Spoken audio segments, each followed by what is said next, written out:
padre é ser pastor. Exige esse comprometimento e contato com as pessoas. Os desafios no sacerdócio foram acentuados durante o distanciamento social imposto pela Covid-19, exigindo de todos um processo de crescimento espiritual. Como vivenciar o sacerdócio em tempo de pandemia? Vamos conversar sobre esse assunto com o padre Arthur da Silva Freitas. Ele que é sacerdote da Arquidiocese de Goiânia e está em Valência, na Espanha, cursando seu doutorado em teologia. E ao padre Arthur, como eu já disse fora do ar, eu falo agora. Seja bem-vindo, padre. É uma alegria imensa ter o senhor aqui no programa, viu? Sua bênção. Deus abençoe, Caísa. É uma alegria para mim também estar com vocês mais uma vez, assim, nessa mesma distância, não é? Sim. Mas, graças a Deus, também a tecnologia nos permite estar próximos de um outro modo. E eu preciso falar para você que está acompanhando o programa, eu estava emocionada desde antes, porque o padre Arthur fez toda a diferença na minha vida, na minha caminhada de fé.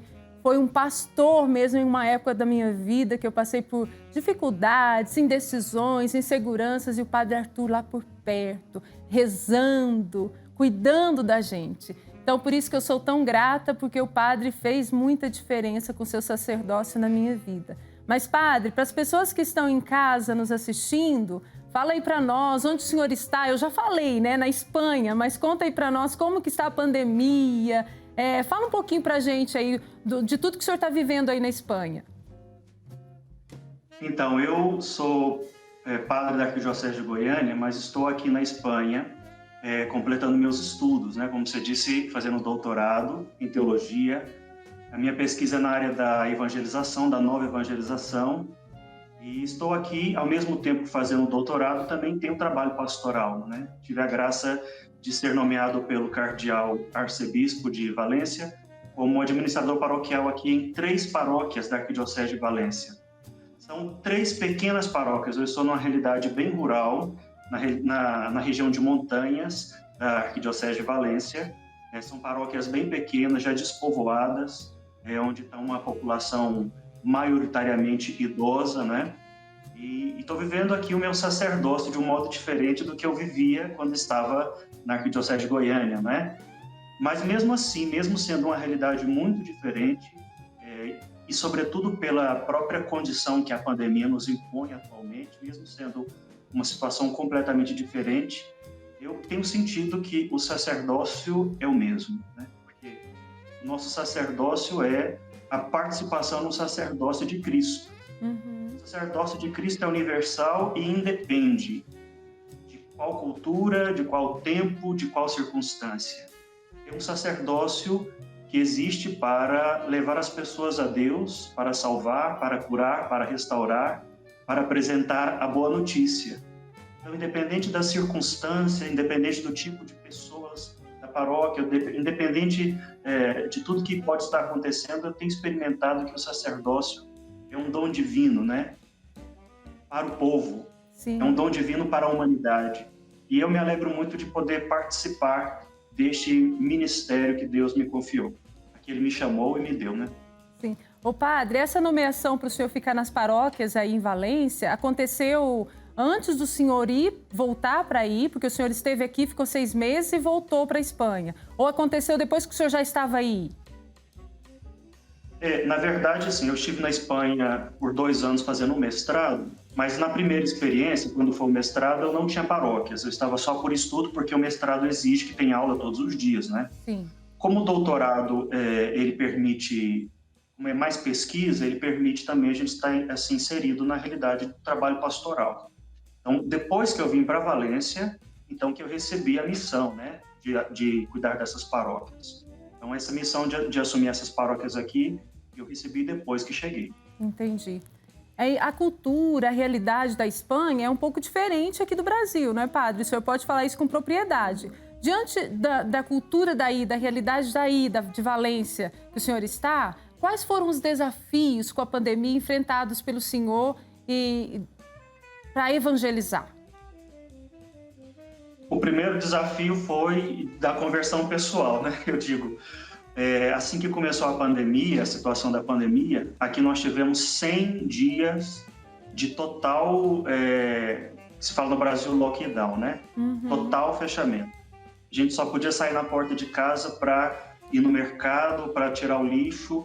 Então, eu, como vivo sozinho, numa cidade muito isolada, de poucos habitantes.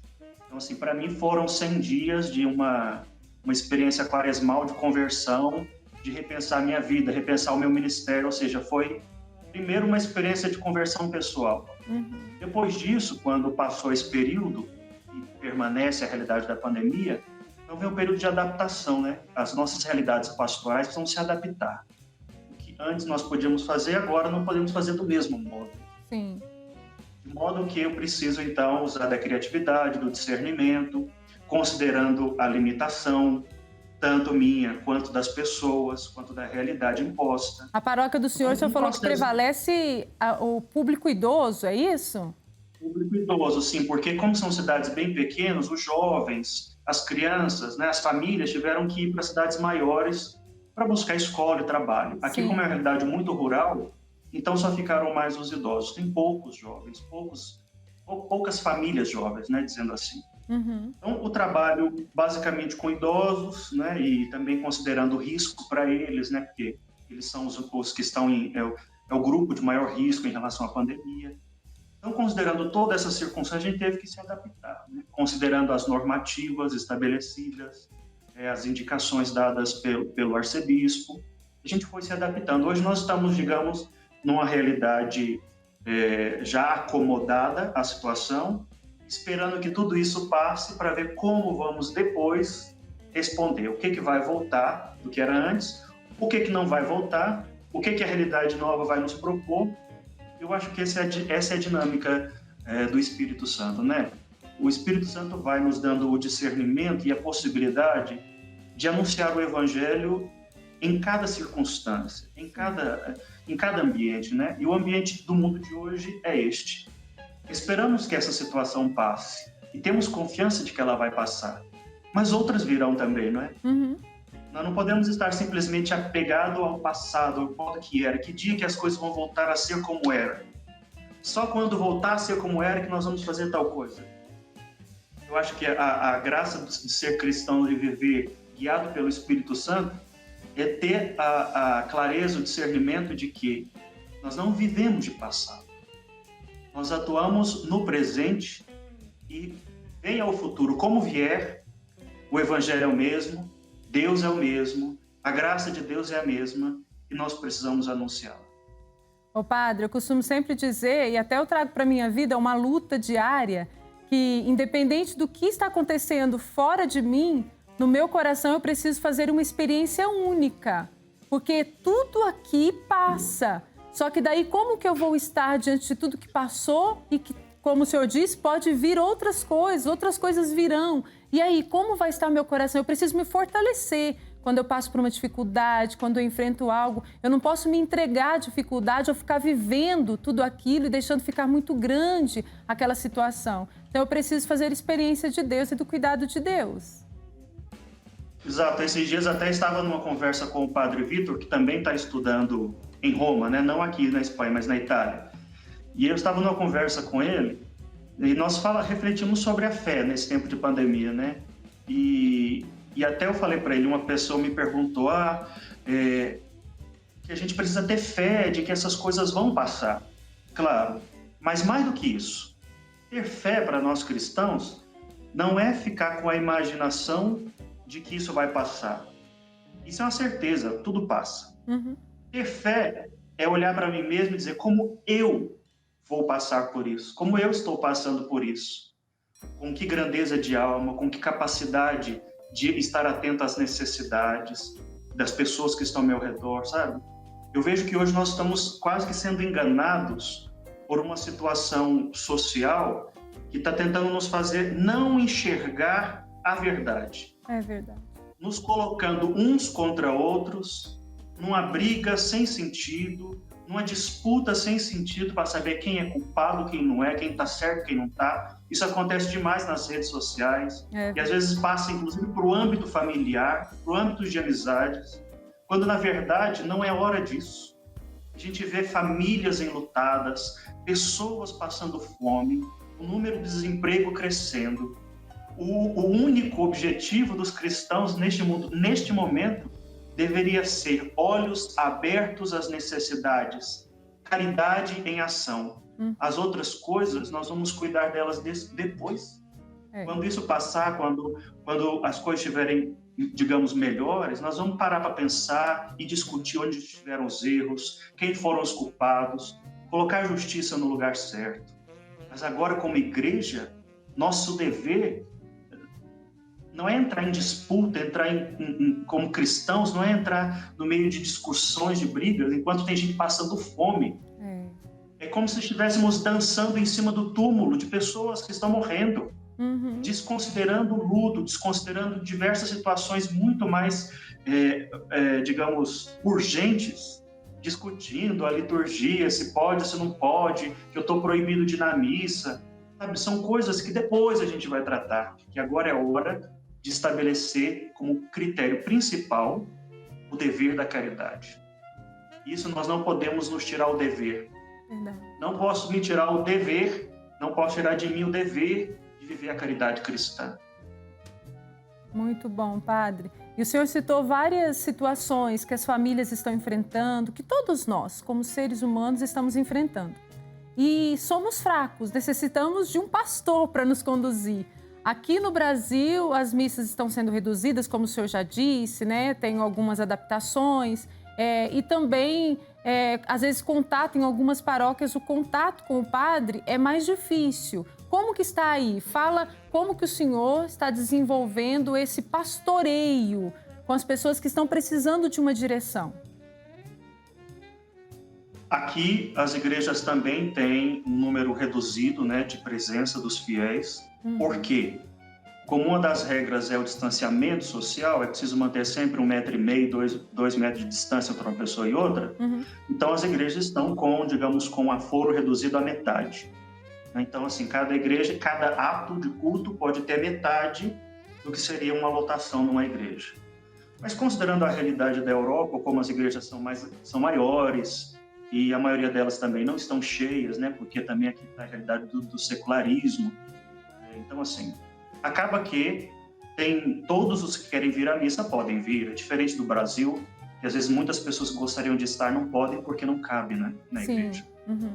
Então, aqui, querendo ou não, a nossa atividade pastoral não está sendo assim tão afetada.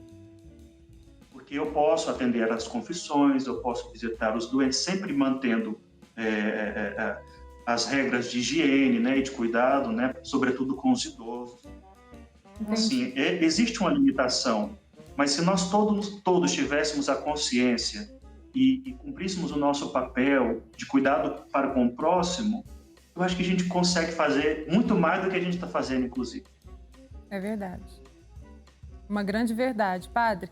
Ô, padre Arthur, agora falando para os sacerdotes mesmo, na sua opinião, quais os caminhos que o sacerdote precisa trilhar para viver bem a sua missão, o seu sacerdócio nesse tempo de pandemia?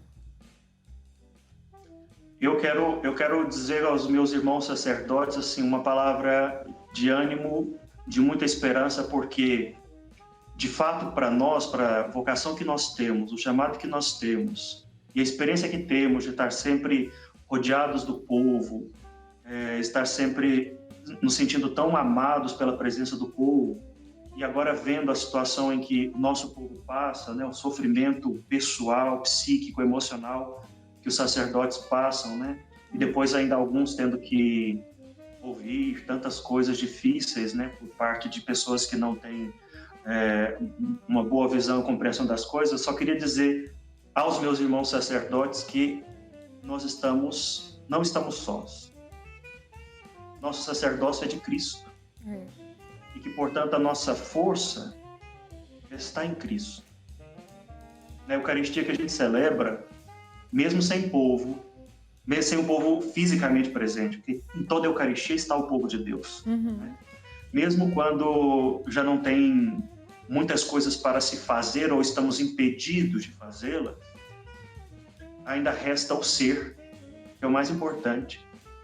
Nosso ser sacerdotal é mais do que o que fazemos como sacerdotes.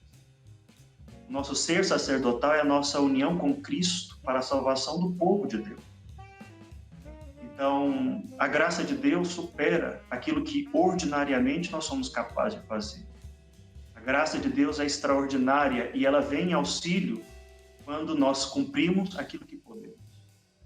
Assim que a gente tem que ficar tranquilos, claro, inquietos com a situação, mas interiormente tranquilos. Cristo ressuscitado entrou na sala onde estavam os apóstolos, fechado por medo, e a primeira coisa que Cristo disse foi: a paz esteja com vocês. E soprou sobre eles o Espírito Santo. A experiência da Páscoa, da ressurreição, é a experiência de paz. Mesmo que tomados de medo, de dúvidas, de dificuldades e sofrimentos interiores, esta é a palavra de Cristo. E aqui eu quero dizer a eles, a todos os sacerdotes: a paz de Cristo esteja com vocês.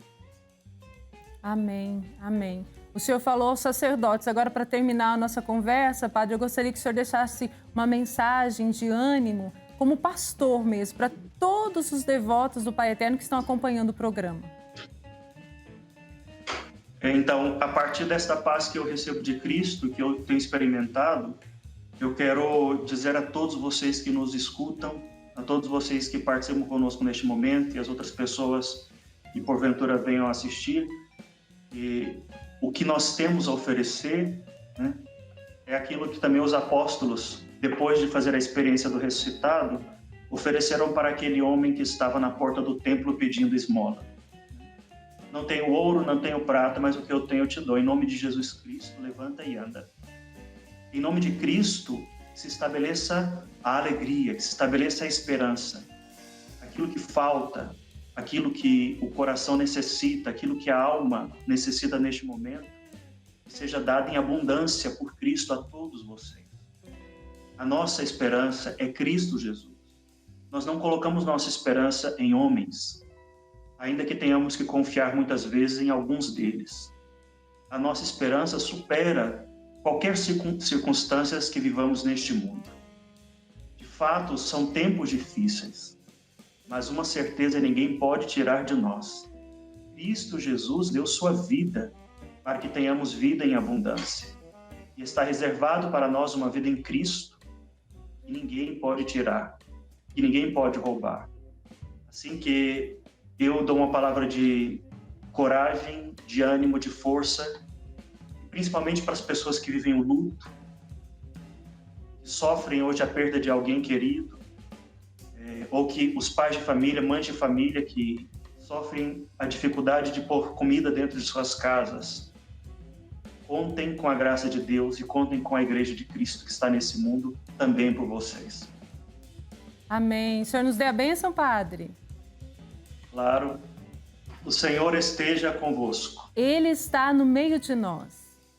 Abençoe-vos o Deus Todo-Poderoso, Pai, Filho e Espírito Santo. Amém. Muito obrigada, Aleluia. viu, Padre Arthur? Até a próxima. Bons estudos e ótima missão. Obrigado, um abraço. Abraço.